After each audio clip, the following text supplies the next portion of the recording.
আজকে তোমাদের কেমিস্ট্রি থেকে একটা অধ্যায় পড়াবো, সেটা আমাকে বলেছে পড়ানোর জন্য একজন। তারপরে আমি ভাবলাম যে এটা পড়িয়ে দেওয়াটাই ভালো, কারণ এটা নাকি বাদ আছে তোমাদের এখন অবধি। তো এই অধ্যায়টা আগের বছর কিন্তু মাধ্যমিকে ছিল না, যদিও সেটা সিলেবাস রিডিউস করা হয়েছিল, যার ফলে এটা বাদ গেছিলো।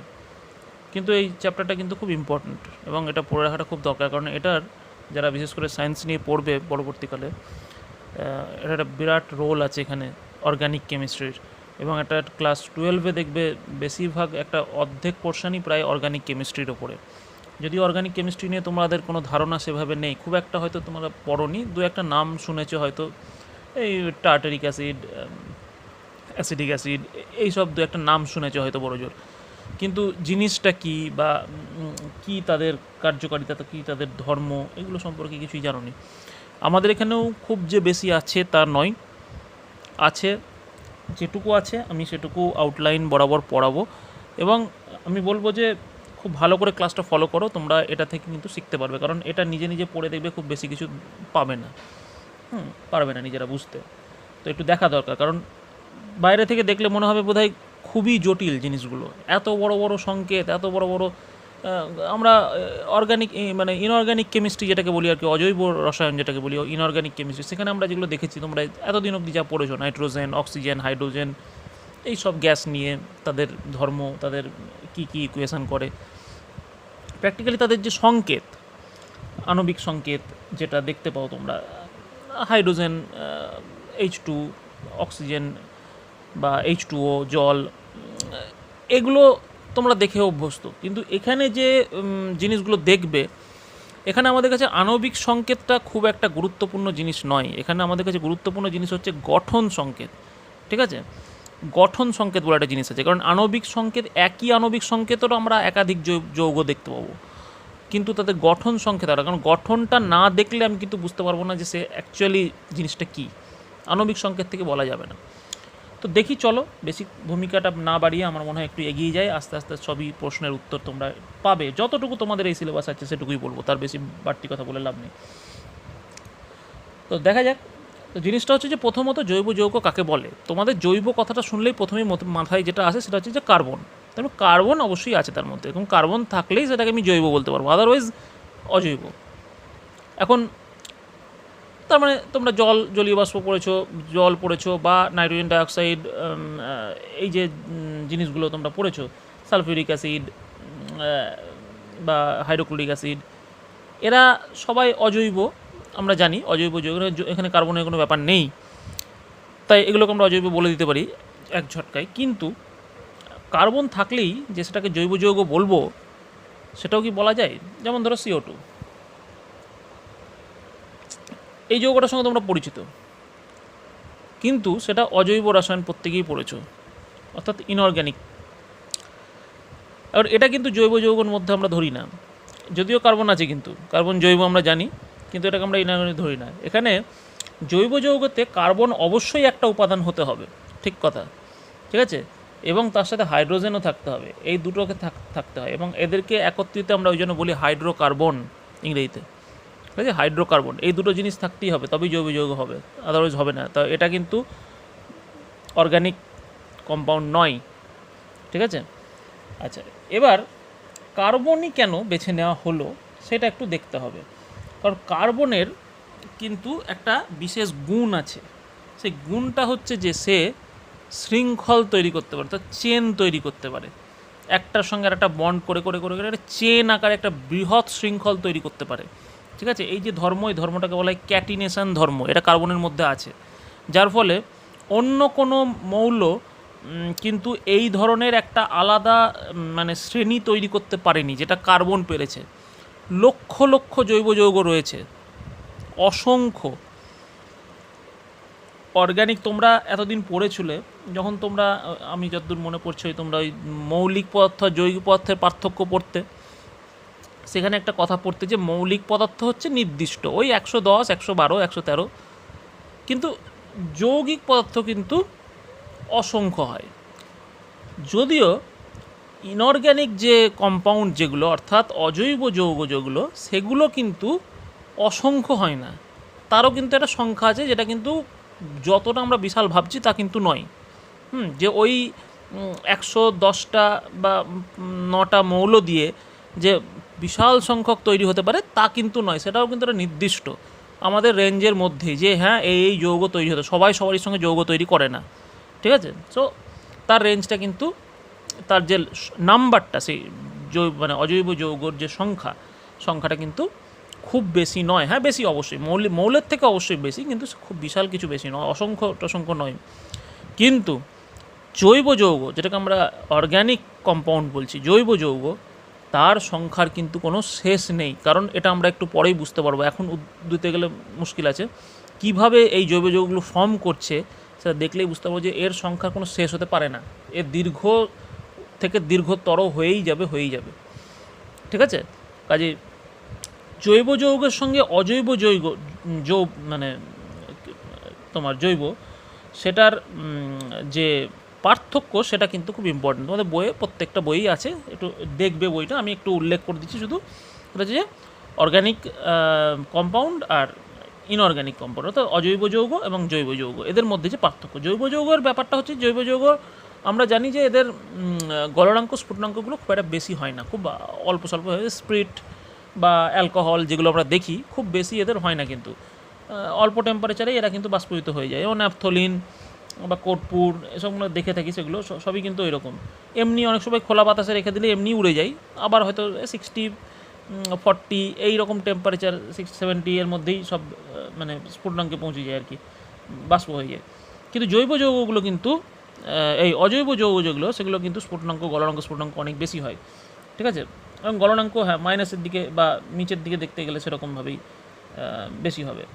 তো ওদের স্ফুটনাঙ্ক কিন্তু অনেক বেশি। তুমি যদি ধরো খাবার লবণ নাও, সোডিয়াম ক্লোরাইড, এর যে স্ফুটনাঙ্ক প্রচুর, একে তুমি বাষ্পীভূত করতে গেলে প্রচুর টেম্পারেচার লেগে যাবে, ঠিক আছে। 800, 900, 1000 এরকম লেগে যাবে টেম্পারেচার, মানে যার ফলে কি এদের গলনাঙ্ক স্ফুটনাঙ্কের মধ্যে একটা বিশাল ডিফারেন্স আছে।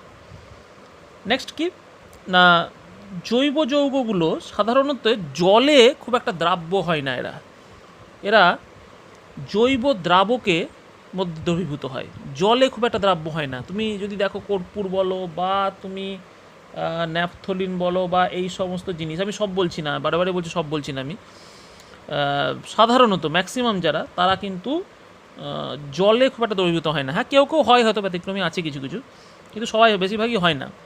কিন্তু জৈব দ্রাবক অর্থাৎ অ্যালকোহল বা এই জাতীয় যে দ্রব্যগুলো, ইথার টিথার, এইসব মানে যেগুলো মানে অর্গানিক যে সলিউশনগুলো আছে বা লিকুইডগুলো আছে, সেই লিকুইডগুলোতে কিন্তু এরা ডিজলভ হয়, ঠিক আছে। কিন্তু তোমার অজৈব যৌগ যারা তারা কিন্তু ম্যাক্সিমামই জলের মধ্যে দ্রবীভূত হয়, ঠিক আছে। যেমন তুমি NaCl বলছো, আরও যেসব লবণগুলো আছে তারা ম্যাক্সিমামই কিন্তু সব যে জৈবগুলো সেটা জলের মধ্যে কিন্তু দ্রবীভূত হয়। সেখানেও কিন্তু আমি বলছি না যে 100% হয়, সেখানেও ব্যতিক্রম আছে, হ্যাঁ অনেকেই হয় না, কিন্তু হ্যাঁ ম্যাক্সিমামই হয়। আর উল্টো দিকে তোমার জৈব দ্রাবকে কিন্তু এবার এই ইনঅর্গ্যানিক কম্পাউন্ডগুলো কিন্তু দ্রবীভূত হয় না বেশিরভাগই, ঠিক আছে। অ্যালকোহলে কিন্তু তুমি লবণকে দ্রবীভূত করতে পারবে না, বা এগুলো কিন্তু এরা কিন্তু দ্রবীভূত হবে না, ঠিক আছে। আচ্ছা, আর কি আছে, জৈব যৌগগুলো, সমস্ত জৈব যৌগ হচ্ছে সমযোজী বন্ধনের দ্বারা তৈরি, একটার সঙ্গে একটা সমযোজী বন্ধন, অর্থাৎ ইলেকট্রন শেয়ার করবে, ওকে ইলেকট্রন দেবে, ওকে ইলেকট্রন দেবে, দুজন মিলে শেয়ার করবে, না দেওয়া নেওয়াটা চলবে না, ভুল বললাম, শেয়ার করবে, অর্থাৎ একটা ইলেকট্রনকে উভয়ে মিলে শেয়ার করবে, বা দুটো ইলেকট্রনকেই উভয় মিলে শেয়ার করবে। এইভাবেই বন্ডগুলো তৈরি হতে থাকবে, অর্থাৎ সমযোজী বন্ধন, কোভ্যালেন্ট বন্ড তৈরি হবে। এখানে ওই একজন ইলেকট্রন ছেড়ে দিল, একজন ইলেকট্রন গ্রহণ করে নিল, এই জাতীয় তড়িৎযোজী বন্ধন এখানে তৈরি হবে না। কিন্তু ইনঅর্গ্যানিক যে কম্পাউন্ড বা অজৈব যৌগ, সেখানে কিন্তু তোমার দুটোই সমান তালে চলে, অর্থাৎ সমযোজীও হয়, তড়িৎযোজীও হয়, দুটো ক্ষেত্রে, কিন্তু এখানে তড়িৎযোজীর কোনো ব্যাপার নেই। আচ্ছা, এই হলো। আরেকটা পার্থক্য আছে, সেটা হচ্ছে যে জৈব যৌগগুলো কিন্তু হচ্ছে দাহ্য পদার্থ, এগুলোকে যদি আগুন জ্বালিয়ে দাও এগুলো কিন্তু জ্বলবে এবং এরা আলটিমেটলি কার্বন ডাইঅক্সাইড ফর্ম করবে বা জলীয় বাষ্প ফর্ম করবে, এইসব ফর্ম দেবে। অজৈব যৌগগুলো কিন্তু বেশিরভাগই কিন্তু অদাহ্য, ঠিক আছে, এরা কিন্তু দাহ্য নয়, এই একটা ব্যাপার আছে। আচ্ছা, আর যদি তুমি বলো যে যারা তোমার তোমার যখন দ্রবীভূত অবস্থায় থাকে মানে জৈব যৌগগুলো তোমার এই জৈব দ্রাবকের মধ্যে যখন বা জৈব তার মধ্যে যদি দ্রবীভূত করি তাহলে কিন্তু তারা তড়িৎ বিশ্লেষণ করবে না, কারণ খুব স্বাভাবিক যে এরা যেহেতু কেউই তড়িৎযোজী নয়। তড়িৎ বিশ্লেষণ গলিত অবস্থায় তড়িৎ বিশ্লেষণটা তারাই করে যারা তড়িৎযোজী যৌগ, কারণ NaCl বলো বা ক্যালসিয়াম ক্লোরাইড বা এই জাতীয় যারা তড়িৎযোজী। তাই এখানে তড়িৎযোজীর ব্যাপার যেহেতু নেই, কাজেই গলিত অবস্থায় তড়িৎ পরিবহনের ব্যাপারটাও এদের মধ্যে থাকছে না জৈব রসায়ন মানে জৈব যৌগগুলোর মধ্যে সেটা থাকবে। অর্থাৎ এই আমি 5-6টা পার্থক্য বললাম, তোমরা মোটামুটি অ্যাটলিস্ট 3 থেকে 4টে পার্থক্য মনে রাখবে। এটা কিন্তু পরীক্ষায় দেয় লিখতে এবং প্রত্যেকটা বই থাকবে, এটা অসম্ভব কিছু নয়, পড়ার দেখে নেবে বই থেকে। নেক্সট আমি যে জিনিসটাতে আসবো অলরেডি আমি বলে দিয়েছি যে একটা উপাদান অবশ্যই কার্বন থাকতে হবে, ঠিক আছে। এখন এই কার্বন জিনিসটা কি, কার্বন জিনিসটা একটু দেখি আমরা। কার্বন আমরা জানি যে কার্বনের হচ্ছে যে ইলেকট্রন সংখ্যা হচ্ছে 6, তাতে ইলেকট্রন বিন্যাসটা যদি আমি লিখি তাহলে প্রথম কক্ষে আমরা জানি যে 2টো থাকে ম্যাক্সিমাম, বাকি থাকলো 4টে, অর্থাৎ শেষ কক্ষপথে 4টে থাকলো। তাহলে শেষ কক্ষপথে 4টে থাকলো মানে আমার শেষ কক্ষপথে আমি জানি যে 8টা থাকতে পারে ম্যাক্সিমাম, তাই তো। এই সরি সেকেন্ড সেলে আর কি ওই KL যেরকম তোমরা করো, সো K এটা L-এ 4টে আছে, অর্থাৎ আরও 4টে কিন্তু ফাঁকা আছে এখানে। তাহলে তার যোজ্যতা কত, তাহলে বুঝতেই পারছি যে তার ভ্যালেন্সি বা যোজ্যতা কিন্তু হচ্ছে 4, ঠিক আছে। যোজ্যতা হচ্ছে 4, তাহলে কার্বনের যোজ্যতা 4। এখন এই 4 যোজ্যতা মানে কি, তার মানে হচ্ছে তাহলে তার 4টে জায়গা কিন্তু ফাঁকা আছে, সোজা কথা, ঠিক আছে। যোজ্যতা কক্ষে 4টে ইলেকট্রন আছে মানে তার 4টে জায়গা তার ফাঁকা আছে, এবং এই 4টে জায়গায় সে আইদার কোনো ইলেকট্রন দেওয়া নেওয়া অথবা শেয়ার করে বন্ড তৈরি করবে। অর্থাৎ তাকে যৌগ তৈরি করতে গেলে এই 4টেটাকে দিয়েই তাকে 8টা ফিল আপ করাতে হবে, ঠিক আছে। অর্থাৎ তাকে কিন্তু ভর্তি করতে হবে। তাহলে আমি যদি সোজাসুজি ধরি যে এই C এর 4টে হাত আমার খোলা আছে, ঠিক আছে। এই 4টে হাত দিয়ে সে কিন্তু বিভিন্ন জনকে ইনভাইট করবে যে আমার সঙ্গে তোমরা যুক্ত হও, এবং সে এই তার ক্যাপাসিটি এই 4টেকে সে ফিল আপ করে ফেললেই কিন্তু সে নিজে একটা মানে তোমার জৈব তৈরি করে ফেলতে পারবে। এখন আমি প্রথমেই বলে দিয়েছি যে এখানে কিন্তু এই দেওয়া নেওয়ার ব্যাপারটা কখনোই চলবে না। 4টে ইলেকট্রন দিয়ে দিল, আমরা সচরাচর দেখে আসছি, দেখো যখন ওই তড়িৎযোজী বন্ধন তৈরি হয় ম্যাক্সিমাম 1টা কি 2টো, খুব কম ক্ষেত্রে 3টে অবধি ইলেকট্রন ছাড়তে পারে নিতে পারে, এই ব্যাপারগুলো ঘটে। তার বেশি কিন্তু খুব একটা হয় না, খুব অল্প সংখ্যা। 4টে ইলেকট্রন দিয়ে দেবে, 4টে হয় না এরকম। সো তাহলে এর কাছে একটাই রাস্তা, সেটা হচ্ছে যে সমযোজী বন্ধন তৈরি করা, অর্থাৎ আমি শেয়ার করব অন্যজনের সঙ্গে ইলেকট্রন শেয়ার করব। তাহলে আমার এই 4টে হাত দিয়ে আমি 4জনকে ধরতে পারি। এখন আমি এই পজিশনে থাকছি, তাহলে কার্বনের এই যে শর্তটা, অর্থাৎ আমার 4টে হাতকে যে পূরণ করে দিতে পারবে আমি তার সঙ্গে যৌগ তৈরি করে ফেলতে পারবো, তা নাহলে কিন্তু আমি যৌগ তৈরি করব না। এই হচ্ছে তার শর্ত। তাহলে সে এবার যাদেরকে ইনভাইট করছে তাদের মধ্যে সবথেকে আমি আগেই বলেছি যে এটা জৈব যৌগ তৈরি করতে গেলে 2টো জিনিস লাগবে, দ্যাট ইজ কার্বন এবং হাইড্রোজেন। সো হাইড্রোকার্বন, আমরা বারে বারে বলছি হাইড্রোকার্বন বলি আমরা এই কারণে। তো আমি যদি ধরে নিই যে সবগুলোই হাইড্রোজেন থাকবে, এখানে একটা হাইড্রোজেন, এখানে একটা হাইড্রোজেন, এখানে একটা হাইড্রোজেন, এখানে একটা হাইড্রোজেন, থাকতেই পারে, কোনো অসুবিধার কিছু নাই। কারণ আমি জানি যে হাইড্রোজেনের হচ্ছে যে একটা করে, এর একটা ইলেকট্রন আর হাইড্রোজেনের একটা ইলেকট্রন, এর কার্বনের একটা ইলেকট্রন আর হাইড্রোজেনের একটা ইলেকট্রন, এখানে কার্বনের একটা ইলেকট্রন, হাইড্রোজেনের একটা ইলেকট্রন, এখানে কার্বনের একটা ইলেকট্রন আর হাইড্রোজেনের একটা ইলেকট্রন। এরা মিলে তাহলে শেয়ার করলো একটা বন্ড, এরা একটা করলো, এরা একটা করলো, এরা একটা করলো, একদম সিম্পল জিনিস তৈরি হয়ে গেল। এই যৌগটার নাম তোমরা সবাই জানো, যদি আমি তার সংকেত লিখি, দ্যাট ইজ CH4, মিথেন। তোমরা সবাই জানো এটার নাম, জানো না তা নয়, একদম দ্য মোস্ট সিম্পল, একদম প্রাথমিক যে জৈব যৌগ এইভাবে তৈরি হলো। আচ্ছা, এইবার এই যে মিথেন যে মডেল, সেই মডেলটা কিন্তু অ্যাকচুয়ালি এরকম নয়, এটা কিন্তু ত্রিমাত্রিক মডেল একটা। তার মানে এই এই এই এই রকম টাইপের, আমি দ্বিমাত্রিক তলে সেটা ভালো করে আঁকতে পাচ্ছি না, তাই আমি এইভাবে দেখাচ্ছি। সো এই মাঝখানে যদি সি থাকে, এখানে একটা এইচ, এখানে এই এইচটা বুঝতেই পারছো ওই দিকে পিছনের দিকে আছে। এবার এদের মধ্যে একটা অ্যাঙ্গেল আছে, ত্রিমাত্রিক আমি আগেই বলেছি। সো অ্যাঙ্গেলটা কিন্তু হচ্ছে যে 109 ডিগ্রি 28 মিনিট। তো তোমরা জানো যে মিনিট হচ্ছে যে কোণের একটা মান, ঠিক আছে, তোমরা এগুলো ভূগোলে দেখেছো। তো এই সবগুলো অ্যাঙ্গেলই কিন্তু তাই, হ্যাঁ, 109 ডিগ্রি 28 মিনিট করে সব কটা অ্যাঙ্গেলই তাই করে আছে, ইয়েতে থাকবে। এটা তোমার ভ্যান টপের একটা মডেল, চতুস্তলকীয় মডেল বলে এটাকে, ঠিক আছে, 4 ডাইমেনশনাল মডেল, সেটা আমি দেখিয়েছি এখানে। তো এইভাবে কিন্তু মানে কার্বন শুরু করলো যাত্রাটা, যে এইভাবে আমরা মানে জৈব যৌগগুলোতে একে একে যেতে পারি। তো প্রথম হচ্ছে আমার তাহলে এটাই থাকলো। দেখো এছাড়া আমার কাছে কার্বন আরও কিছু তৈরি করে দিতে পারে। কীরকম সেটা? সেটা হচ্ছে ধরো আমি যদি ইয়ে আঁকি, তোমার আর একটা যে কোনো আঁকি, সাপোজ ইথিলিন আঁকি, ঠিক আছে, ইথিলিন, এটা হচ্ছে আমার ইথিলিনের সংকেত, ঠিক আছে, C2H4, দুটো কার্বন, চারটে ইথিলিন। এটা আমি একটু এদের সম্পর্কে প্রথমে বলে নিচ্ছি, তারপরে আমি ডিটেলসে ঢুকবো। তো ইথিলিন, এদের মধ্যে যে একটা অ্যাঙ্গেল আছে এইখানে, ঠিক আছে, এই অ্যাঙ্গেলগুলো কিন্তু একটা বিশেষ মান আছে। কার্বনের সঙ্গে যে হাইড্রোজেন যে অ্যাঙ্গেলটা করছে, এই অ্যাঙ্গেলটা কিন্তু 120 ডিগ্রি অ্যাঙ্গেল, ঠিক আছে, কার্বনের সঙ্গে 120 ডিগ্রি, সবগুলো অ্যাঙ্গেলই আছে 120 ডিগ্রি অ্যাঙ্গেল। তো এইটা তাহলে ইথিলিনের গঠন। তো এইরকমভাবে কিন্তু সেই গঠনগুলো তৈরি করেছে।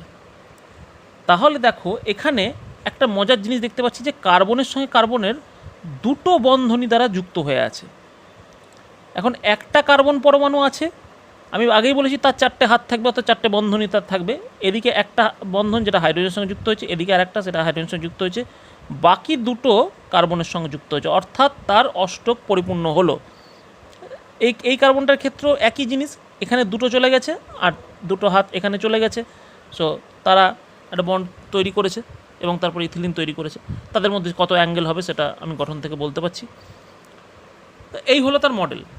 আচ্ছা, আরও এরকম হতে পারে, আরও সিম্পলি হতে পারে, অ্যাসিটিলিন হতে পারে। আমরা যেগুলো খুব বেশি ইউজ হয় অ্যাসিটিলিন, ত্রিবন্ধনী, আমি বারে বারে দেখাচ্ছি। দেখো কার্বন কার্বন তোমাদেরকে এক বন্ধন দেখিয়েছি ইথেনের ক্ষেত্রে, দ্বিবন্ধন দেখালাম এখানে, এবার ত্রিবন্ধন অর্থাৎ তিনটে বন্ধনই থাকছে, ঠিক আছে, সিম্পলি হাইড্রোজেন থাকলো, অর্থাৎ এর সংকেতটা হলো C2H2, অ্যাসিটিলিন এই জিনিসটার নাম, ঠিক আছে, অ্যাসিটিলিন। এদের একদম flat, so 180 degree angle acetylene.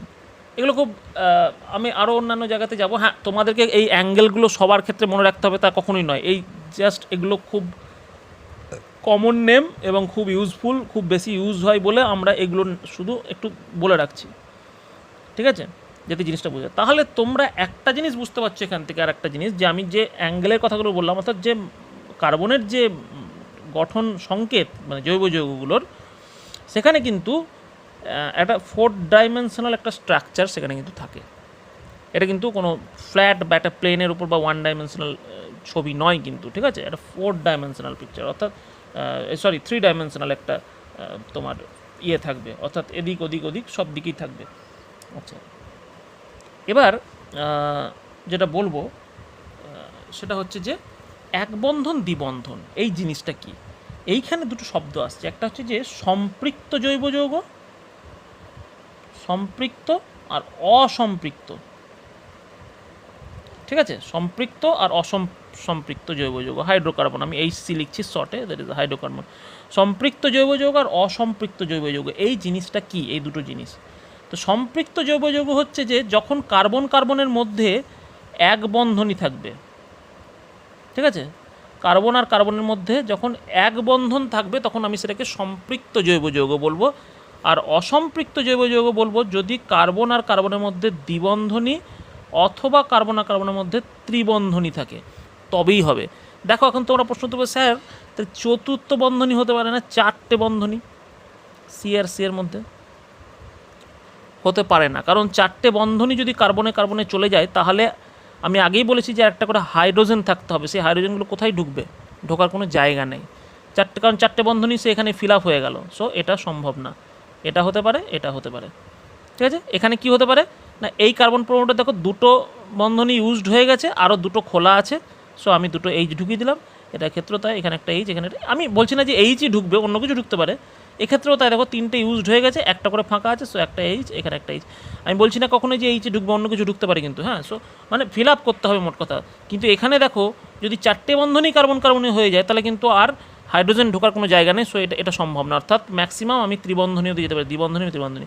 তাহলে এই দুটোকে বলছে অসম্পৃক্ত। কেন বলছে অসম্পৃক্ত? সম্পৃক্ত অসম্পৃক্ত জিনিসটা এসছে কোথা থেকে? সম্পৃক্ত অসম্পৃক্ত জিনিসটা তোমরা জানো যে দ্রবণের একটা সংজ্ঞা থেকে তোমরা জেনেছো মোটামুটি, যে সম্পৃক্ত মানে যে তার মধ্যে আর আমি মানে দ্রাবকে গুলতে পারবো না, ঠিক আছে? আর দ্রাবককে আমি দ্রাবকের মধ্যে আর দ্রাবকে আমি গুলতে পারবো না, যতটা ম্যাক্সিমাম গুলতে পারি ততটা গুলে ফেলেছি, আর দ্রবীভূত করা যাবে না। কিন্তু অসম্পৃক্ত মানে এখনও উপায় আছে, আরও আমি দ্রাবক ঢালতে পারি ওর মধ্যে, ঠিক আছে? তো এখানে সেই জিনিসটা আসছে কেন? সম্পৃক্ত মানে ব্যাপারটা হচ্ছে তাই, যখন একদম এক্সট্রিম জায়গায় চলে যায়। দেখো দ্বিবন্ধনী যখন আছে, আমি এটাকে কিছু একটা অ্যাপ্লাই করে কোনো বা একটা কোনো বিক্রিয়া ঘটিয়ে আমি ওর এই দ্বিবন্ধনীটাকে ভেঙে ফেলতে পারি, ভেঙে ফেলে ওকে আরও সিম্পলিফাই অর্থাৎ এক বন্ধনীতে নিয়ে যেতে পারি। টেকনিক আমি শিখবো পরে, ঠিক আছে? সেটা কিন্তু আমি পারি করতে, এই বন্ধনীকে ভেঙে আবার আগের জায়গায় যেতে পারি। আচ্ছা, আবার ত্রিবন্ধনীকেও ভেঙে আমি দ্বিবন্ধনীতে যেতে পারি, দ্বিবন্ধনীকে ভেঙে আবার এক বন্ধনীতে যেতে পারি, বা সরাসরি ত্রিবন্ধনী থেকে ভেঙে সরাসরি এক বন্ধনীতে চলে যেতে পারি। হয়তো দ্বিবন্ধনীর স্টেপটা হয়তো মাঝখানে এলোই না, এরকমও করতে পারি। আবার মনে করলে যে আমি ত্রিবন্ধনী থেকে দ্বিবন্ধনীতে যাব, এটাকে একটা বন্ডকে ভেঙে দেবো, ভেঙে অন্য কিছু ঢুকিয়ে দেবো সেখানে, বা অন্য কিছু করে দেবো, সেটা করতে পারি। অর্থাৎ ভাঙাভাঙিগুলো কিন্তু আমি এই দুটোর ক্ষেত্রে করতে পারছি। কিন্তু এই যে এখানে কিন্তু আর ভাঙাভাঙির কোনো জায়গা নেই, ঠিক আছে? কারণ এখানে যা ভাঙার ভেঙে গেছে, এই এক বন্ধনই হয়ে গেছে, এরপর ভাঙলে কিন্তু ওটা থাকবে না, জৈব যৌগ আর থাকবে না, ঠিক আছে? সো যার ফলে যেহেতু এটা একটা এক্সট্রিম পর্যায়ে পৌঁছে গেছে, সেহেতু আমি এটাকে সম্পৃক্ত বন্ধন হাইড্রোকার্বন বলছি। এক বন্ধনী যুক্ত কার্বন পরমাণু যুক্ত জৈব যৌগগুলোকে সম্পৃক্ত কার্বন, যেখানে কিনা কার্বনের এক বন্ধনই আমরা দেখতে পাই, আর দুবন্ধন বা ত্রিবন্ধন দেখতে পেলে আমি সেগুলোকে অসম্পৃক্ত হাইড্রোকার্বন বলবো। এই অবধি আমার ইন্ট্রোডাকশান শেষ হলো, ঠিক আছে? ইন্ট্রোডাকশান বলছি আমি কিন্তু, কারণ আমি যা পড়িয়েছি মেন পড়ায় কিন্তু আমি এখনও ঢুকিনি। হ্যাঁ, তোমাদের আর একটা কথা আমি শুধু বলে রাখবো, সেটা হচ্ছে আমি ক্যাটিনেশনের কথা বলেছিলাম। ক্যাটিনেশন বলেছিলাম যে শৃঙ্খল তৈরি করতে পারে। হ্যাঁ, এরকম শৃঙ্খল, এ দেখো চললো, পরপর চলবে। আচ্ছা, আমি কখনো কখনো কি দ্বিবন্ধনী ঢুকবে না? ঢুকতেই পারে, এর মধ্যে দ্বিবন্ধনী ঢুকে যেতে পারে, কখনো ত্রিবন্ধনীও ঢুকে যেতে পারে, অর্থাৎ একটা শৃঙ্খলে এসে চলতে পারে। আবার এদিকেও সি চলে আসতে পারে, ঠিক আছে? এদিকে সি, এইখানে একটা সি ঢুকে যেতে পারে, এরকম করে, অর্থাৎ তার মধ্যে হাইড্রোজেনে ঢুকবে, অনেক কিছু ঢুকবে, অর্থাৎ এদিক ওদিক এরকম করতে করতে একটা চেনের মতো আকারে এরা নিতে পারে। এবং সেই চেনের কিন্তু কোনো শেষ নাই, 100, 200, 300 যা খুশি হতে পারে, অনেক দূর অব্দি যেতে পারে, কোথায় অব্দি গিয়ে থামবে তার কোনো ব্যাপার নাই। কিন্তু যার জন্যই আমি বলছি যে এই আবার হয়তো এদিক ওদিকে থাকলো, উপর নিচে থাকলো, এটা ওটা ঢুকে থাকলো, বিভিন্ন রকম সব গ্রুপ ঢুকে থাকলো, হতে পারে। অর্থাৎ জৈব যৌগের যে প্রথমে যে কথাটা বলছিলাম, যে সংখ্যার কোনো লিমিট নাই, আনলিমিটেড হতে পারে, যে কোনো নাম্বারের জৈব যৌগ হতে পারে, এবং একই ধরনের হয়তো জৈব যৌগ প্রচুর হতে পারে, ঠিক আছে? আচ্ছা, মানে অসংখ্য অসংখ্য জৈব যৌগ হতে পারে, তুমি কল্পনাই করতে পারো সেটা কত যেতে পারে। আমি তোমাকে দেখিয়ে দিচ্ছি, এবং এই চেনটা ফলো করে এরা সচরাচর, এবং এই ধর্মটাকে ক্যাটিনেশন ধর্ম বলে। এটা আমি আগেই বলেছি যে এই চেন তৈরি করার যে ধর্ম। এখন কথা হলো যে এবার আমি মেন পড়ায় ঢুকছি এইখান থেকে, যে তাহলে আমরা অর্গ্যানিক, ইনঅর্গ্যানিক বা অজৈব যৌগ পড়তে গিয়ে আমরা দেখেছি যে হ্যাঁ, যৌগগুলোর নাম সত্যি প্রথম দিকে ছোটোবেলায় যখন ক্লাস 7-এ বা 8-এ যখন পড়তাম, যে স্যার এত আপনার যৌগগুলোর সংকেত মনে রাখা তো খুব কঠিন হয়ে যাচ্ছে, কোনটা নাইট্রোজেন ডাইঅক্সাইড, কোনটা নাইট্রিক অক্সাইড, কোনটা নাইট্রাস অক্সাইড, কোনটা সালফিউরিক অ্যাসিড, কোনটা নাইট্রিক অ্যাসিড, স্যার একটু অসুবিধা হচ্ছে এত মনে রাখা। ঠিক কথা, আমাদের সবারই এই প্রবলেম ছোটোবেলায় আমরা ফেস করেছি, যে এত এত নাম, কোনটা নাইট্রাসের ক্ষেত্রে 2 হবে না নাইট্রিকের ক্ষেত্রে 3 হবে, এই সব সমস্যা আমরা সবাই ছোটো থেকে ফেস করে এসেছি। এখন তাও তো আমি বললাম যে ওই যে সংখ্যাটা, মানে যেটা অজৈব যৌগর যে সংখ্যাটা তোমরা যেগুলো এতদিন জেনেছো, সেই সংখ্যাটা তো লিমিটেড, ওটা মনে রাখতে তাও পারা যেতে পারে। আমি কষ্টসৃষ্ট হয়তো মনে রাখতে পারি, তাদের বিশেষ বিশেষ নাম আছে, সেই নামগুলো দিয়ে আমি তাদেরকে মনে রাখতে পারি। সালফিউরিক অ্যাসিড, নাইট্রিক অ্যাসিড সব মনে রাখলাম নামগুলো। অনেকটা দেখো তোমরা সবাই জানো, তোমরা কিন্তু নিজেরাও অনেকটা অবধি জানো, একবারে জানো না তা কিন্তু না। কিন্তু এখানে কি করে মনে রাখবো এদের নাম?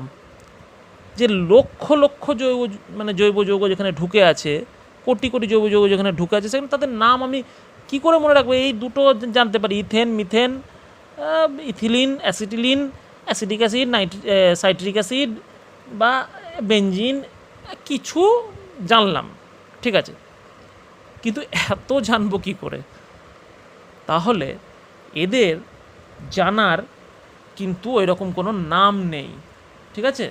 নাম কিছু কিছু জিনিস জৈব যৌগের নাম দেওয়া হয়েছে, কিন্তু সবার নাম দেওয়া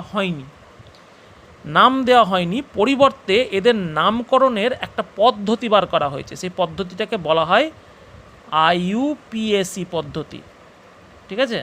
IUPAC পদ্ধতি, international union of pure and applied chemistry, international union of pure and applied chemistry, ঠিক আছে? এই যে পদ্ধতি, এই পদ্ধতিতে এদের নামকরণগুলো আমরা করে থাকি, যার ফলে কি হয়, ওই নামকরণের পদ্ধতি মেনে আমি নাম করছি, তাই লক্ষ লক্ষ কেন কোটি কোটি হলেও আমি রুল বুক দেখে তার নামকরণ করব। আমার এত নাম আমার মনের মধ্যে রাখার কোনো প্রয়োজন নাই। হ্যাঁ, এবার আমরা করি কি, এই অ্যাসিটিলিন বলো, ইথিলিন বলো, যেগুলো আমরা খুব ইউজ করি, মানে ল্যাবে ট্যাবে ম্যাক্সিমাম ইউজ হয় যেগুলো, সেগুলোর নাম আমরা দিয়েছি, সেগুলোর নাম আমরা মনে রাখি, ঠিক আছে? কিন্তু সব ক্ষেত্রে কিন্তু এই নামগুলো, এই যে অ্যাসিটিলিন, এই নামগুলো কিন্তু IUPAC পদ্ধতিতে এর নাম কিন্তু অ্যাসিটিলিন নয়, এটা আমাদের দেওয়া নাম। ইথিলিন, এটাও কিন্তু IUPAC পদ্ধতিতে নাম নয়। IUPAC পদ্ধতিতে কিন্তু এর একটা অন্য নাম আছে, এরও একটা অন্য নাম আছে, কিন্তু যেহেতু এগুলো বহুল ব্যবহৃত, তাই আমি এদের পরিচিত প্রচলিত নামগুলো দিয়ে আমি এদেরকে ডাকি আমরা। কিন্তু প্র্যাকটিক্যালি ম্যাক্সিমাম জৈব যৌগকে কিন্তু আমরা এই প্রচলিত কোনো নাম তাদের নেই, যাবতীয় যা নাম সব IUPAC পদ্ধতিতে নাম। এখন এই IUPAC পদ্ধতিতে নাম আমরা কীভাবে করি, নামকরণ করি, তার রুল বুক ফার্স্ট স্টেপ আমি আজকে শুধু পড়াবো, তোমরা ভালো করে পড়বে। নেক্সট দিন আমি কীভাবে নামকরণগুলো করানো হয় সেটা দেখাবো। চলে এলাম নেক্সট পেজে। একটি কার্বন পরমাণু যুক্ত জৈব যৌগ যদি হয়, তাহলে একটা কার্বন পরমাণু আজ যদি থাকে, তাহলে সেক্ষেত্রে মিথ শব্দ আসে। স্যার হসন্ত দিয়েছি, ঠিক আছে, মিথ এই শব্দটা আসবে একটা কার্বন পরমাণুর জন্য। জৈব যৌগের মধ্যে যদি দুটো কার্বন পরমাণু থাকে, তাহলে ইথ শব্দ আসবে। তিনটে কার্বন পরমাণু যদি থাকে, তাহলে প্রপ, ঠিক আছে? প্রপ, অনেক বই এটাকে প্রপ থাকে, পয়ের রফলা ওকার প্র থাকে, ঠিক আছে? যেহেতু এগুলো দেখো, এগুলো ইংলিশ নেম, সেটাকে বাংলা করা হয়েছে যেহেতু, কাজেই ওকার টোকারগুলো একটু এদিক ওদিক হতে পারে। অনেক বইয়ে পয়ের রফলা ওকার প্রপ থাকে, ঠিক আছে? আচ্ছা, চারটে কার্বন পরমাণু যদি থাকে কোনো জৈব যৌগের মধ্যে, তাহলে বিউট শব্দ আসবে প্রথমে, বিউট শব্দ আসবে। পাঁচটা কার্বন পরমাণু যদি থাকে, তাহলে সেক্ষেত্রে পেন্ট শব্দ আসবে। ছটা কার্বন পরমাণু যদি থাকে, তাহলে সেক্ষেত্রে হেক্স, যেমন তোমরা হেক্সাগোনাল পড়েছ, ষড়ভুজ, সেরকম হেক্স শব্দটা আসবে ছটার ক্ষেত্রে। সাতটা থাকলে হেপ্ট, এটা হেক্স, এটা হেপ্ট। আটটা থাকলে অক্ট, ঠিক আছে? এইভাবে জিনিসটা চলতে থাকবে। আচ্ছা, এখন এই তো হলো কার্বন পরমাণুর সংখ্যা। আমি 8টা দিয়ে থেমে নেই, আরও বাড়তে পারে, 10টা হতে পারে, 11টা হতে পারে, তার জন্য রুলস বুক আছে, আমার অত জানার দরকার নেই। মোটামুটি 4টে-5টা অবধি জেনে রাখো, তাহলেই হবে। এই হচ্ছে ব্যাপার। আর কি থাকতে পারে? কার্বন পরমাণুর সংখ্যাটা তাহলে আমি গুনতে পেরে যাব। যে কোনো একটা যৌগ যদি আমাকে সামনে দিয়ে দেয়, আমি তার কার্বন পরমাণুর সংখ্যাটা গুনে ফেলতে পারবো। আর একটা থাকতে পারে, সেটা হচ্ছে যে এক বন্ধন, কার্বন কার্বন এক বন্ধন থাকতে পারে, কার্বন কার্বন দ্বিবন্ধন থাকতে পারে, বা কার্বন কার্বন ত্রিবন্ধন থাকতে পারে। বলেছি 4 বন্ধন হতে পারে না। তাহলে এই বন্ধনীগুলো আমি গুনতে পারি যে কি বন্ধন আছে বা কটা আছে বা কি না। কার্বন কার্বন যদি এক বন্ধন থাকে, তাহলে এন শব্দ যুক্ত হয়, এন। কার্বন কার্বন যদি দ্বিবন্ধন থাকে, তাহলে ইন শব্দ যুক্ত হয়। কার্বন কার্বন যদি ত্রিবন্ধন থাকে, তাহলে আইন শব্দ যুক্ত হয়, ঠিক আছে? এই হলো আমার রুল বুক। আপাতত একদম সিম্পল বলছি।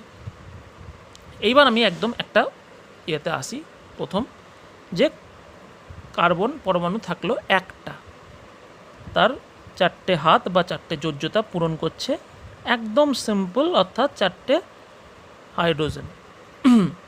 তাহলে কার্বন যেহেতু একটা আছে সেহেতু মিথ শব্দ এলো তার জন্যে, যেহেতু এক বন্ধন এখানে রয়েছে সেহেতু এন শব্দ এলো, সো দুয়ে মিলে সন্ধি বিচ্ছেদ করলে দাঁড়াচ্ছে মিথেন। ঠিক আছে, যার আণবিক সংকেতটা কী হবে, দ্যাট ইজ CH4। আচ্ছা, নেক্সট ছবিটা যদি আমি আঁকি, যে কার্বন এক বন্ধনই আছে, দুটো কার্বন পরমাণু আছে।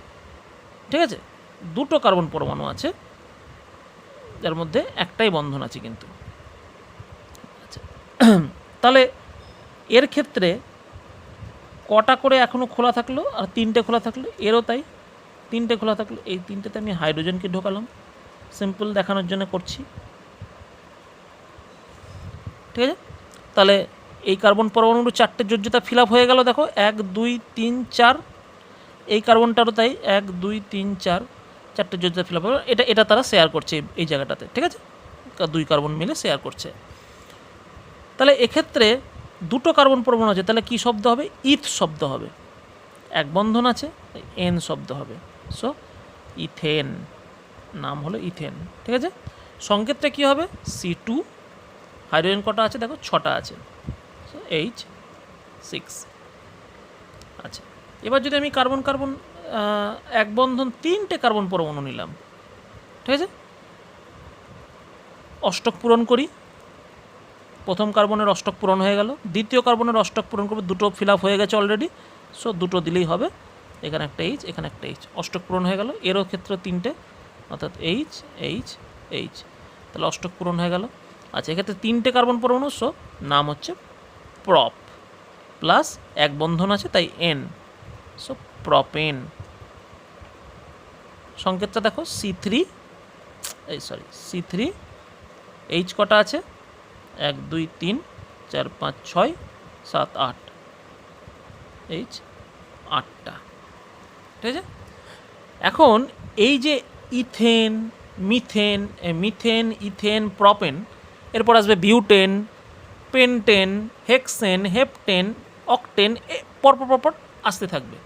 ঠিক আছে, তো এদেরকে মধ্যে কোনো সিমিলারিটি আছে কি, সেটা আমি এবার একটু খোঁজার চেষ্টা করি। আমি যদি এই গোটা যে সিরিজটা, অর্থাৎ মিথেন, ইথেন, প্রপেন, এই যে গোটা সিরিজটা, এই সিরিজটাকে যদি আমি একটা সাধারণ সংকেত, অর্থাৎ CN H 2N+2, এই সংকেত দিয়ে প্রকাশ করতে পারি কিনা একটু দেখি। একটা সাধারণ সংকেত, N এর মান প্রথমে 1 বসালাম, তাহলে C, আর এখানে N এর মান 1 বসালে 2 + 2 4, তাহলে মিথেন পেয়ে গেলাম। দেখো, আচ্ছা, N এর মান এবার 2 বসালাম, তো C2, এখানেও 2 বসালাম, তাহলে H6, 4 + 2 6, সো ইথেন পেয়ে গেলাম। N এর মান 3 বসাচ্ছি, দেখো এখানে 3 বসাও, 3 × 6 + 2 8, সো মিথেন পেয়ে গেলাম। যদি বিউটেন করতে চাই 4 বসাবো, এখানে 4 × 8 + 10, C4H10। ঠিক আছে, সো বিউটেন ওটা। অর্থাৎ একটা সাধারণ সংকেত দিয়ে আমি এই গোটা এই যে N N N N, propane, methane সবাইকে প্রকাশ করতে পারছি। ঠিক আছে, এই ধরনের শ্রেণীটাকে বলা হয় সমগণীয় শ্রেণী। ঠিক আছে, সমগণীয় শ্রেণী। আচ্ছা, এই সমগণীয় শ্রেণীর বৈশিষ্ট্য কি না, বৈশিষ্ট্য হচ্ছে যে সমগণীয় শ্রেণীর একটা সাধারণ সংকেত দিয়ে আমি সেই শ্রেণীর সমস্ত জৈব যৌগগুলোকে প্রকাশ করতে পারবো, তাদের আণবিক সংকেতগুলোকে প্রকাশ করতে পারবো। ঠিক আছে, আচ্ছা, 2 নম্বর কি না, এদের ধর্মের যে বৈশিষ্ট্য সেটা একই রকম হবে। ঠিক আছে, মিথেন, ইথেন, প্রপেন, এদের একটা কমন কিছু ক্যারেক্টারিস্টিক্স থাকবে, মেন কিছু ক্যারেক্টারিস্টিক্স থাকবে, যেগুলো কিন্তু কমন হবে প্রত্যেকেরই। এই সমগণীয় শ্রেণীর প্রত্যেকটা জৈব যৌগের কিন্তু কমন একটা থাকবে, ধর্ম থাকবে। ঠিক আছে, এই হচ্ছে তাদের শ্রেণী। তাহলে এই যে শ্রেণীটাকে, এই শ্রেণীটাকে আমি জেনারেল নাম কি দিতে পারি, জেনারেল নাম দেব আমি হচ্ছে অ্যালকেন। ঠিক আছে, অ্যালকেন, জেনারেল নাম দিচ্ছি আমি অ্যালকেন। যে অ্যালকেন শ্রেণীর মধ্যে, সমগণীয় শ্রেণীর মধ্যে মিথেন, থাকছে, ইথেন থাকছে, প্রপেন থাকছে, বিউটেন থাকছে, পেন্টেন থাকছে, পরপর চলতে থাকবে। অর্থাৎ আমার যত কার্বন পরমাণু হোক কেন, ওই আমি দেখব এতগুলো কার্বন পরমাণু হলে কী নাম হয়, আর বন্ধনী একটা আছে তার জন্য কী হয়, দুটোকে জুড়ে দেবো, ব্যাস আমার নামকরণ হয়ে যাবে। তো একদম সিম্পল জিনিসটা আমি আজকে তোমাদেরকে এখানে পড়ালাম, যে মিথেন, ইথেন, আচ্ছা আর একটা করি, আমি আরেকটু ক্লাসটাকে বাড়াই, তাহলে আমার মনে হয় সুবিধা হবে। নেক্সট যেটা করব সেটা হচ্ছে যে দ্বিবন্ধনটাতে এবার আসি, কার্বন কার্বন দ্বিবন্ধন সাপোজ, ঠিক আছে। আচ্ছা, সো প্রথমে কার্বন কার্বন দ্বিবন্ধন। দেখো, একটা কার্বন কার্বন যদি দ্বিবন্ধন করতে চাই, তাহলে আমাকে অন্তত দুটো কার্বন কিন্তু থাকবেই। একটা কার্বন দিয়ে দ্বিবন্ধনিত হতে পারে না। তো মিথেনে যেরকম হয়েছিল একটাতে হয়ে গেছিলো, কিন্তু এখানে আমার কিন্তু একটা দিয়ে হবে না, তো আমাকে দুটো লাগবেই। দুটো হয়ে যাওয়ার পর এবার আমি একদম সিম্পলেস্ট যে ফিগার সেটা হতে পারে অষ্টকটা পূরণ করাই। এর অষ্টক, এই কার্বন পরমাণুর অষ্টক পূরণ হলো, এরও ঠিক তাই একইভাবে অষ্টক পূরণ হলো। দেখো সবাই বুঝতে পারছো তো, 1 2 3 4, ঠিক আছে। তাহলে এই কার্বন পরমাণু 4টে বন্ধনী ফিল আপ হয়ে গেল, এরও তাই 1 2 3 4, ঠিক আছে, ফিল আপ হয়েছে দ্বিবন্ধন। তাহলে এটার নাম কী হবে? দুটো কার্বন পরমাণু আছে, তাহলে নাম হবে ইথ, প্লাস দ্বিবন্ধনী আছে, দ্বিবন্ধনীর জন্য কি হয় নাম, আমি আগেই বলেছি ইন শব্দ হয়, এই যে দ্যাট ইজ ইন শব্দ। সো ইথ প্লাস ইন, ইথিন, সন্ধি বিচ্ছেদ করলে ইথিন, ঠিক আছে। আচ্ছা, এর আণবিক সংকেত কি হবে? C2H4 is ethene. দেখো, এটা আমি এটা বলে রাখি, এটা কথা, এটার অ্যাকচুয়াল নাম কিন্তু হচ্ছে ইথিলিন। আমি তোমাদেরকে বললাম যে প্রচলিত নাম হচ্ছে ইথিলিন, IUPAC পদ্ধতিতে নাম হচ্ছে ইথিন, ঠিক আছে। যেমন ওই মিথেনের ক্ষেত্রে যেমন IUPAC নামটা আর প্রচলিত নাম দুটোই একই, হ্যাঁ, দুটোই মিথেন, কিন্তু এর ক্ষেত্রে কিন্তু অ্যাকচুয়াল নাম হচ্ছে ইথিন IUPAC পদ্ধতিতে, কিন্তু আমি এর প্রচলিত নাম হচ্ছে ইথিলিন, ঠিক আছে।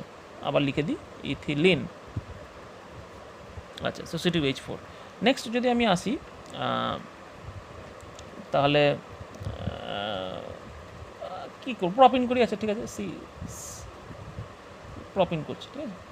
একটা কারণ এক বন্ধনী আছে আর একটা দ্বিবন্ধনী আছে, তো এক্ষেত্রে তাহলে কী করব, এটা আরও দুটো ফাঁকা থাকছে, ঠিক আছে, এটা থাকছে।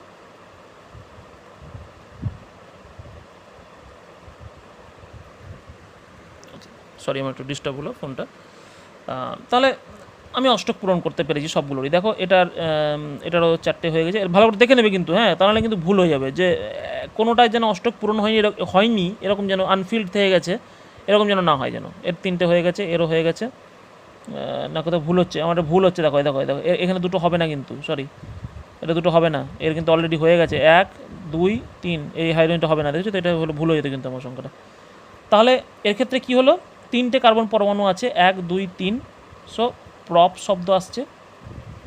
আচ্ছা, দ্বিবন্ধনী আছে, ঠিক আছে, তাহলে ইন শব্দ আসবে, সো প্রপিন, ঠিক আছে। সংকেতটা কী হবে? C3H কটা আছে দেখো, 1 2 3 4 5 6, সো H6, ঠিক আছে। আচ্ছা, আমি যেহেতু এখানে আর একটা দেখাই,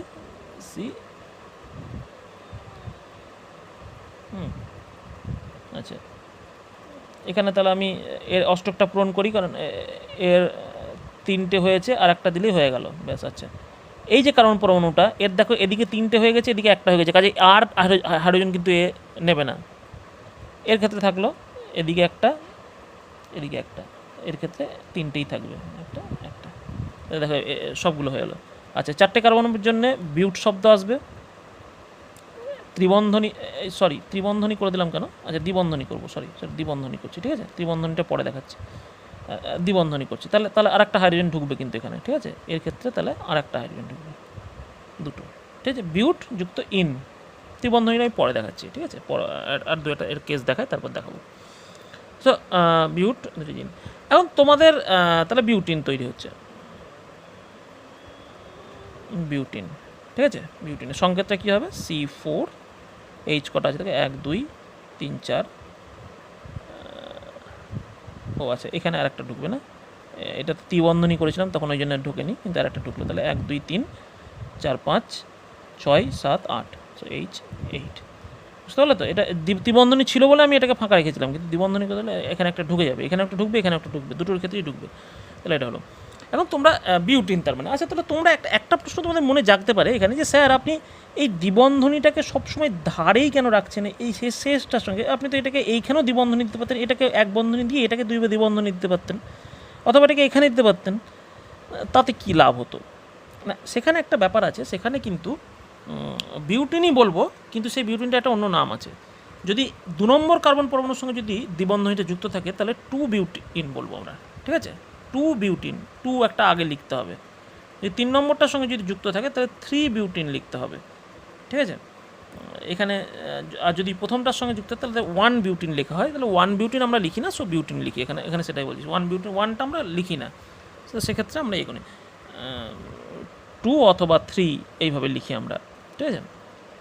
বেশ, 2 3 4 বা 4 নম্বর 5 নম্বর যা থাকবে তা সেই নাম্বারটা উল্লেখ করতে হবে, কোন কার্বন পরমাণুর সঙ্গে কত নম্বর কার্বন পরমাণুর সঙ্গে হচ্ছে। এবং সেটা কিন্তু অবশ্যই তুমি বলতে পারো যে স্যার এদিক থেকে তো দেখলে এটা এক নাম্বার 1, এটা নাম্বার 4 হয়ে যাচ্ছে, কিন্তু না, তোমার যেদিক থেকে নাম্বারটা কম হবে সেই দিকটাকেই নেওয়া হয় এখানে সাধারণত। হ্যাঁ, এবার কিছু এদিক ওদিক কিন্তু হয়, অনেক সময় দ্বিবন্ধনী ত্রিবন্ধনী দুটোই ঢুকে থাকে, তখন আপনি কোনটাকে ধরবেন, ওগুলো জটিল, ওগুলো তোমাদের নেই, উঁচু ক্লাসে আছে, সেগুলো তখন যে স্যার পড়াবেন তার, যদিও আমি ফিজিক্সের স্যার, আমি কেমিস্ট্রি পড়াই না, বাট আমি তোমাদেরকে এই চ্যাপ্টারটা একটু পড়াচ্ছি, যে এখানেও সব ঝামেলাগুলো নেই, তাই বলে দিচ্ছি হতে পারে এ ধরনের সম্ভাবনা আছে। তোমাদের মনে প্রশ্ন জাগতে পারে স্যার তখন কী হবে, তখন কিন্তু আলাদা আলাদা তার নিয়ম আছে, এত সিম্পল নিয়মে হবে না সেগুলো। তাহলে আমি আর একটা মানে সমগণীয় শ্রেণীর দিকে এগোচ্ছি, দেখো, যার সাধারণ সংকেতটা আমি লিখতে পারি, দ্যাট ইজ CnH2n, ঠিক আছে? CnH2n, তাহলে এই সাধারণ সংকেত দিয়ে আমি এদের সব কটাকে প্রকাশ করতে পারি। এবার বসিয়ে দেখে নাও, আমি আর লেন্দি করবো না, বসাবে দেখবে পেয়ে যাবে, বুঝতেই পারছো ডবল ডবল আছে, দেখো ডবল ডবল, সো তাহলে এই শ্রেণীটাকে বলা হবে অ্যালকিন। আগেরটার নাম ছিল অ্যালকেন, দ্যাট ইজ অ্যালকিন শ্রেণী, ঠিক আছে? আচ্ছা, এবার আমি ত্রিবন্ধনীটা দেখিয়ে দিই, তাহলে ট্রিপল বন্ড, ঠিক আছে, double bond, triple bond, single bond, double bond হয়ে গেল আগেরটা, ট্রিপল বন্ডটা দেখিয়ে দিই। ট্রিপল বন্ডের ক্ষেত্রেও তো খুব ভালো করে বুঝতে পারছো যে অ্যাটলিস্ট আমার 2টো কার্বন পরমাণু লাগবেই। আচ্ছা, তাহলে 3টে ব্লক হয়ে গেল, আর একটা করে ফাঁকা থাকলো, সো এটা বসিয়ে দিই। তোমরা অলরেডি জেনেছো যে এটার নাম অ্যাসিটিলিন, কিন্তু এবার আমরা জানবো যে এটা IUPAC পদ্ধতিতে নামটা কী। তাহলে একইভাবে 2টো কার্বন পরমাণুর জন্য ইথ শব্দ যুক্ত হবে, প্লাস 3টে ত্রিবন্ধনী আছে বলে আইন শব্দ যুক্ত হবে। দেখো এখানে লিখেছিলাম আইন শব্দ ত্রিবন্ধনীর জন্য, সো আইন শব্দ যুক্ত হলো, তাহলে নাম হলো এর কি, ইথাইন, ঠিক আছে? ইথাইন, সংকেত কি, C2H2, অ্যাকচুয়াল নাম, প্রচলিত নাম হচ্ছে অ্যাসিটিলিন, একটু আগে আমি বলেছি সে কথা, প্রচলিত নাম, কিন্তু IUPAC পদ্ধতিতে নাম ইথাইন। আচ্ছা, নেক্সট আমি যদি চলে আসি সি 3টে কার্বন পরমাণু নিলাম, ঠিক আছে? কষ্টক পূরণ করি, এর একটা বাকি আছে এখনও, হাত ভর্তি হয়ে গেল। আচ্ছা, এই কার্বন পরমাণু দেখো সব ব্লক, এই যে এদিকে 3টে, এদিকে আগের বারে যেটা ভুল করে আমি এঁকেছিলাম 3টে হয়ে গেল, তো এখানে কোনো কার্বন হাইড্রোজেন ঢুকছে না, এখানে কিন্তু 3টেই ঢুকবে, এই, ঠিক আছে? সেটার নাম কি, প্রপ প্লাস আইন, সো প্রপাইন, ঠিক আছে? প্রপাইন, সংকেতটা কী হবে, C3H, কতগুলো হচ্ছে, 1 2 3 4, H4। আবার যদি আমি 4টে নিয়ে করি, বিউটাইন, সরি 4টে দিয়ে দিই, এখানে দেখো একটা দিলেই হয়ে গেল, এটার দরকার নাই, এখানে এর 2টো লাগবে, তাহলে ফিল আপ হয়ে যাবে। এর একটা আমি তাড়াতাড়ি করে দিচ্ছি, একটু লেন্দি হয়ে যাচ্ছে ভিডিওটা অনেকটাই। তো তাহলে 4টে কার্বন পরমাণু, বিউট প্লাস আইন, ত্রিবন্ধন আছে, বিউটাইন, সন্ধি বিচ্ছেদ করলে বিউটাইন। সাধারণ সংকেত এই আমার আণবিক সংকেত কী হবে, দ্যাট ইজ C4H, কটা আছে, 1 2 3 4 5 6, সো H6, ঠিক আছে? That is butyne. আবার তোমাদের সেই প্রশ্নটা আসতে পারে মনে, যে স্যার আপনি প্রথম কার্বন পরমাণুর সঙ্গে কেন ত্রিবন্ধনীটাকে লাগাচ্ছেন, এটা তো স্যার আপনি দ্বিতীয়টার সঙ্গে লাগাতে পারতেন। হ্যাঁ, অবশ্যই পারতাম, সেক্ষেত্রে 2 বিউটাইন হতো, 3 নম্বরের সঙ্গে লাগালে 3 বিউটাইন হতো, এইসব আসতো, ঠিক আছে? কিন্তু এটা ঠিক যে এটার সঙ্গে লাগিয়েছি বলে এটা আসছে, এখানে লাগালে 2 বিউটাইন হতো, আচ্ছা, তার বেশি তো এখানে নাই, যেদিক থেকে কম হবে সেটাকে ধরবো, এটাকে 4 নম্বর ধরবো না কিন্তু কখনোই, হ্যাঁ, এটাকে সেক্ষেত্রে 1 ধরবো না। যদি আমি এখানে করতাম তাহলে আমি সেক্ষেত্রেও কিন্তু বিউটাইন বলতাম, 1 বিউটাইন সেহেতু 1টাকে আমি লিখবো না, এটাকে আমি 1 বিউটাইনও বলা হয়, এরকম করে লেখা হয় 1 বিউটাইন, কিন্তু আমি 1 বিউটাইন বলে না কেউ, 1 বিউটাইনটাকে বিউটাইনই বলে। 2 হলে 2 বিউটাইন বলতো, 3 হলে 3 বিউটাইন, 3 হয় না, 2 হলে 2 বিউটাইন বলতো, 3 তখনই হতো যদি 5টা থাকতো, তখন 3 ব্যাপার আসতো, ঠিক আছে। তাহলে এদের একটা সাধারণ সংকেত আমি লিখে ফেলি, সেটা CnH 2n-2, এবার বসিয়ে দেখবে মিলে যাচ্ছে। যদি এক্ষেত্রে বসাই C = 4, 8, 4 × 8 - 2 6, সবগুলো বসাবে দেখবে মিলে যাচ্ছে, অসুবিধা নেই। অর্থাৎ এরাও কিন্তু একটা সমগণীয় শ্রেণীর মধ্যে পড়ছে, যেটার নাম হচ্ছে অ্যালকাইন। ঠিক আছে, এই অ্যালকাইন সমগণীয় শ্রেণীর মধ্যে কিন্তু ইথিন, প্রপিন, ইথাইন, প্রপাইন, বিউটাইন এরা সবাই পড়ছে, সবাই ত্রিবন্ধনীযুক্ত, ঠিক আছে। তারা ত্রিবন্ধনীযুক্ত জৈব যৌগগুলোকে অসম্পৃক্ত বলি। তাহলে ইথিন, প্রপিন, বিউটিন এগুলো হচ্ছে অ্যালকিন, আর অ্যালকাইন হচ্ছে ইথাইন, প্রপাইন, বিউটাইন, এরা হচ্ছে অ্যালকাইন শ্রেণীভুক্ত। তাহলে এইভাবে আমি আরও জৈব যৌগ কীভাবে তৈরি হয় সেগুলো দেখাবো নেক্সট দিন, সেটার জন্য তোমরা তৈরি থাকো, এটা ভালো করে পড়ো। বইয়ে সব পাবে কিনা আমি বলতে পারছি না, তবে তোমরা অবশ্যই কিন্তু এটা পড়বে, ঠিক আছে, বেশ।